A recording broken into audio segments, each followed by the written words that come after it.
The fines hit 5 figures before anyone ever spoke to me directly.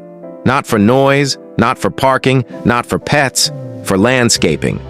I came home to another bright envelope taped to my mailbox. Same handwriting, same red ink, same authority signature. Karen.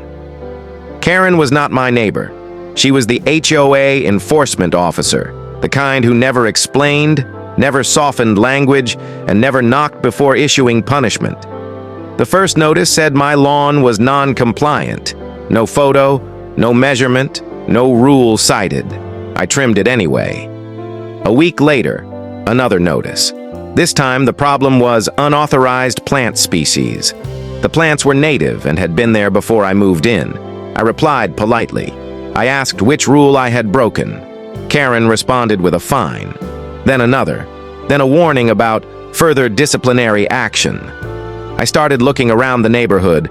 Overgrown lawns, cracked driveways, fences leaning sideways, no notices, only my house, only my mailbox, always Karen. By the third fine, the amount was more than my monthly mortgage. That was when I stopped believing this was enforcement. This felt personal.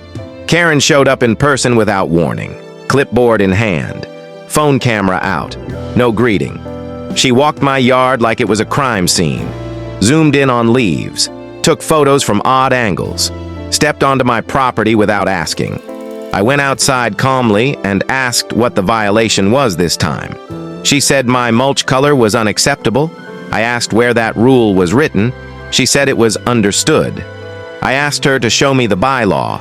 She told me it was not her job to educate homeowners. That afternoon, another fine appeared. This one included an administrative fee for resistance to compliance. I paid the earlier fines under protest and requested a hearing. Karen emailed back that hearings were currently unavailable. I replaced the mulch anyway. Neutral color, professional installation, receipts saved. Karen came back 3 days later. Now the issue was a decorative shrub. She said it was 2 inches too tall. I measured it in front of her. It was within limits. She said measurements were taken from the curb perspective. The curb was lower. Another fine. This one warned that unpaid balances could result in a lien on my home.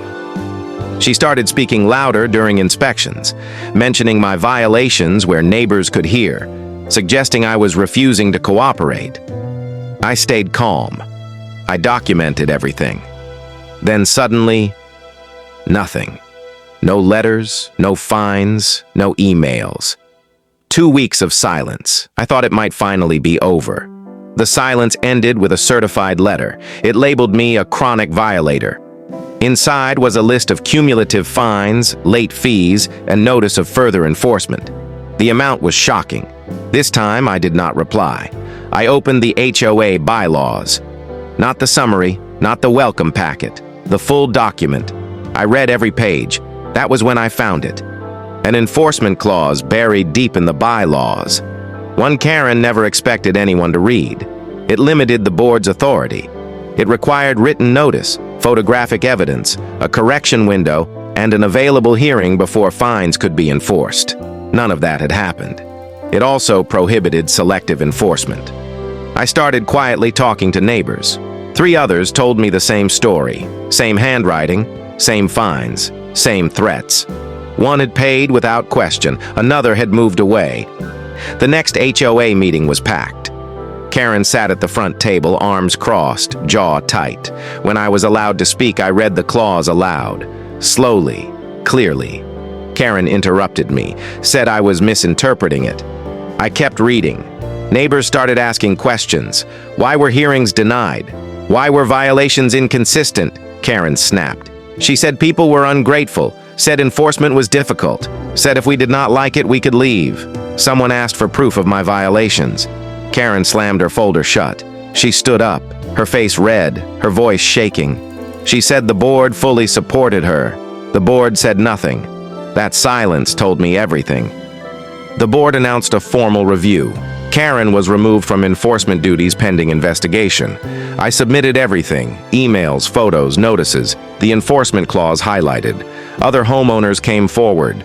The HOA attorney reviewed the records. The fines were invalid. All of them. Every dollar collected had to be refunded. But it did not stop there.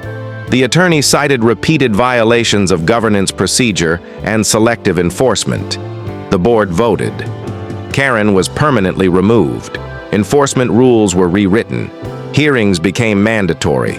Oversight was added. Then came the twist. Karen's own property had violations she had ignored for years. Under the new rules, they had to be enforced. No exceptions. My lawn stayed exactly the same. No more letters, no more tape on my mailbox, just quiet. Months later, the HOA operated differently. Transparent, documented, calm.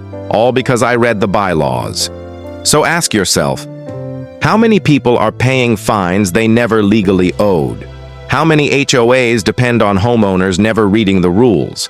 And how many Karens only have power because no one challenges it?